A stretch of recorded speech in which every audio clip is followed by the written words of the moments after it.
মেঘালয়ৰ ঘটনাক লৈ মীৰা বৰঠাকুৰৰ প্ৰতিক্ৰিয়া আহিছে। বিষয়টোত মুখ্যমন্ত্ৰীক তাৎক্ষণিক পদক্ষেপৰ আহ্বান জনাইছে। কনৰাড চাংমাৰ সৈতে আলোচনাৰে সমস্যা সমাধানৰ দাবী জনাইছে। নেডাৰ আহ্বায়ক হৈও মুখ্যমন্ত্ৰীয়ে কিয় একো কৰিব পৰা নাই, সীমান্তৰ অসমীয়াৰ নিৰাপত্তা নিশ্চিত কৰাৰ আহ্বান জনাইছে তেওঁ। মই আজি কৰ্ণাড চাংমাৰ জৰিয়তে জানিব বিচাৰিছোঁ যে আপোনাৰ প্ৰত্যেকখন টুৰিজিমৰ গাড়ী ইয়াত আহোঁতে কেতিয়াবা অসমত মেঘালয়ৰ গাড়ী ভাঙা নজিৰ শুনিছে নেকি? নাই ভঙা। তেতিয়া আমাৰ সদায় কালি দেখিছোঁ এটা সৰু শিশু লৈ অহা মাতৃ এগৰাকীও আগফালৰ পিছফালৰ গাড়ীৰ গ্লাছ ভাঙি দিছে। মই মুখ্যমন্ত্ৰীক ক'ব বিচাৰিছোঁ, আপুনি ইমান শক্তিশালী মুখ্যমন্ত্ৰী, আপুনি আমাৰ কিবা প্ৰতিবাদ কৰিলে পুলিচ ঠিকে পঠাই দিয়ে, কিয় আপুনি সীমাত আমাৰ পুলিচ পঠাব পৰা নাই? কিয় আমাৰ মানুহক প্ৰটেকশ্যন দিব পৰা নাই? দুৰ্ভাগ্যজনক কথা। মই সেইকাৰণে কৈছোঁ, আমাৰ যিসকল ল'ৰা ছোৱালীয়ে EMI দি গাড়ী কিনি তেওঁলোকে এটা পৰিয়াল সুন্দৰভাৱে চলাই আছে, কিন্তু কিয় মাৰ খাবলগীয়া হয়? কালি যিবিলাক গাড়ী তাত ভাঙিছে, কোনে মেঘালয়ত কোন ছাত্ৰ সংগঠনে কিবা কৰিছে, কি কৰিছে বেলেগ কথা, কিন্তু চুবুৰীয়া ৰাজ্যৰ পুলিচেও কিয় আমাৰ গাড়ীক প্ৰটেকশ্যন দিব পৰা নাই? এতিয়ালৈকে প্ৰতিক্ৰিয়াটো অহা নাই। মুখ্যমন্ত্ৰীয়ে ৰাস্তাত বাচ্চা এটা ৰৈ থাকিলে বাবাটো বুলি কয়, চুমাটো খাই কোলাত লৈ কথা কয়, কিন্তু এইবিলাক যুৱকে এটা এটা পৰিয়াল চুৰ ডকাইত নকৰাকৈ এটা এটা পৰিয়াল চলাই আছে ইমান কষ্ট কৰি। দৈনিক যেতিয়া আপ ডাউন শ্বিলঙলৈ কৰা হয়, এটা ল'ৰাৰ মানসিক শাৰীৰিক কিমান চাপ পৰে সেইটো আমি ট্ৰেভেল কৰি থকা মানুহে আমি গম পাওঁ। তাৰপিছত যেতিয়া গাড়ীখনো ভাঙিব, কাৰণ এইখন গাড়ী ভাঙাৰ পিছত সেই গাড়ীখনৰ EMI তেওঁলোকে আৰু এইটো ক্লেইম নহয়, ইঞ্চুৰেঞ্চ ক্লেইমত নাপায়, তে ক'ৰ পৰা গাড়ীখন মেৰামতি কৰিব?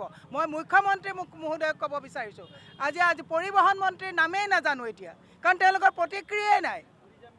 টুৰিজিম মিনিষ্টাৰৰ নামেই নাজানো, নাম জানো, নাজানাৰ কোনো অৰ্থ নাই।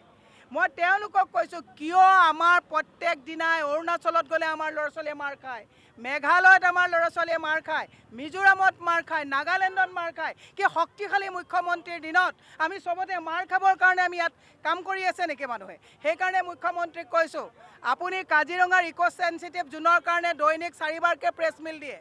আপুনি কিয় আমাৰ ল'ৰা ছোৱালীয়ে তাত গাড়ী ভাঙোতে মাৰ খাওঁতে আপুনি প্ৰেছ মিল দিবলৈ এতিয়াও আপুনি সময় পোৱা নাই? দুৰ্ভাগ্যজনক কথা। সেইকাৰণে মই আপোনালোকক কৈছোঁ যে মুখ্যমন্ত্ৰীয়ে শক্তিশালী বুলি কেমেৰাত কয়, মুখ্যমন্ত্ৰী একচুৱেলি শক্তিশালী নহয়, মুখ্যমন্ত্ৰীয়ে হাল এৰি শিয়াল খেদিছে।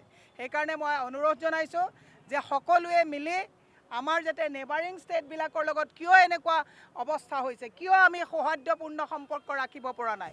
কৰ্ণাড চাংমাই কিয় আমাক মেঘালয়ৰ ঘটনাক লৈ মীৰা বৰঠাকুৰৰ প্ৰতিক্ৰিয়া আহিছে। বিষয়টোত মুখ্যমন্ত্ৰীক তাৎক্ষণিক পদক্ষেপৰ আহ্বান জনাইছে। কনৰাড চাংমাৰ সৈতে আলোচনাৰে সমস্যা সমাধানৰ দাবী জনাইছে। নেডাৰ আহ্বায়ক হৈও মুখ্যমন্ত্ৰীয়ে কিয় একো কৰিব পৰা নাই, সীমান্তৰ অসমীয়াৰ নিৰাপত্তা নিশ্চিত কৰাৰ আহ্বান জনাইছে তেওঁ।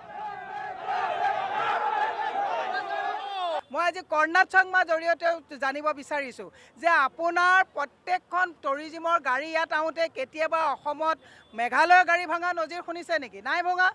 তেতিয়া আমাৰ সদায় কালি দেখিছোঁ এটা সৰু শিশু লৈ অহা মাতৃ এগৰাকীও আগফালৰ পিছফালৰ গাড়ীৰ গ্লাছ ভাঙি দিছে। মই মুখ্যমন্ত্ৰীক ক'ব বিচাৰিছোঁ, আপুনি ইমান শক্তিশালী মুখ্যমন্ত্ৰী, আপুনি আমাৰ কিবা প্ৰতিবাদ কৰিলে পুলিচ ঠিকে পঠাই দিয়ে, কিয় আপুনি সীমাত আমাৰ পুলিচ পঠাব পৰা নাই? কিয় আমাৰ মানুহক প্ৰটেকশ্যন দিব পৰা নাই? দুৰ্ভাগ্যজনক কথা। মই সেইকাৰণে কৈছোঁ, আমাৰ যিসকল ল'ৰা ছোৱালীয়ে EMI দি গাড়ী কিনি তেওঁলোকে এটা পৰিয়াল সুন্দৰভাৱে চলাই আছে, কিন্তু কিয় মাৰ খাবলগীয়া হয়? কালি যিবিলাক গাড়ী তাত ভাঙিছে, কোনে মেঘালয়ত কোন ছাত্ৰ সংগঠনে কিবা কৰিছে, কি কৰিছে বেলেগ কথা, কিন্তু চুবুৰীয়া ৰাজ্যৰ পুলিচেও কিয় আমাৰ গাড়ীক প্ৰটেকশ্যন দিব পৰা নাই? এতিয়ালৈকে প্ৰতিক্ৰিয়াটো অহা নাই। মুখ্যমন্ত্ৰীয়ে ৰাস্তাত বাচ্চা এটা ৰৈ থাকিলে বাবাটো বুলি কয়, চুমাটো খাই কোলাত লৈ কথা কয়, কিন্তু এইবিলাক যুৱকে এটা এটা পৰিয়াল চুৰ ডকাইত নকৰাকৈ এটা এটা পৰিয়াল চলাই আছে ইমান কষ্ট কৰি। দৈনিক যেতিয়া আপ ডাউন শ্বিলঙলৈ কৰা হয়, এটা ল'ৰাৰ মানসিক শাৰীৰিক কিমান চাপ পৰে সেইটো আমি ট্ৰেভেল কৰি থকা মানুহে আমি গম পাওঁ। তাৰপিছত যেতিয়া গাড়ীখনো ভাঙিব, কাৰণ এইখন গাড়ী ভাঙাৰ পিছত সেই গাড়ীখনৰ EMI তেওঁলোকে আৰু এইটো ক্লেইম নহয়, ইঞ্চুৰেঞ্চ ক্লেইমত নাপায়, তে ক'ৰ পৰা গাড়ীখন মেৰামতি কৰিব? মই মুখ্যমন্ত্ৰী মহোদয়ক ক'ব বিচাৰিছোঁ, আজি পৰিবহণ মন্ত্ৰীৰ নামেই নাজানো এতিয়া, কাৰণ তেওঁলোকৰ প্ৰতিক্ৰিয়াই নাই। টুৰিজিম মিনিষ্টাৰৰ নামেই নাজানো, নাম জানো, নাজানাৰ কোনো অৰ্থ নাই।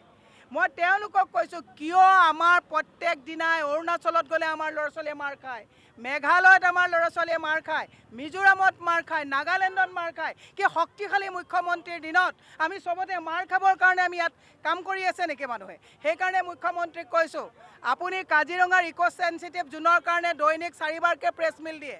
আপুনি কিয় আমাৰ ল'ৰা ছোৱালীয়ে তাত গাড়ী ভাঙোতে মাৰ খাওঁতে আপুনি প্ৰেছ মিল দিবলৈ এতিয়াও আপুনি সময় পোৱা নাই? দুৰ্ভাগ্যজনক কথা। সেইকাৰণে মই আপোনালোকক কৈছোঁ যে মুখ্যমন্ত্ৰীয়ে শক্তিশালী বুলি কেমেৰাত কয়, মুখ্যমন্ত্ৰী একচুৱেলি শক্তিশালী নহয়, মুখ্যমন্ত্ৰীয়ে হাল এৰি শিয়াল খেদিছে। সেইকাৰণে মই অনুৰোধ জনাইছোঁ যে সকলোৱে মিলি আমাৰ যাতে নেবাৰিং ষ্টেটবিলাকৰ লগত কিয় এনেকুৱা অৱস্থা হৈছে, কিয় আমি সৌহাৰ্দ্যপূৰ্ণ সম্পৰ্ক ৰাখিব পৰা নাই, কৰ্ণাড চাংমাই কিয় আমাক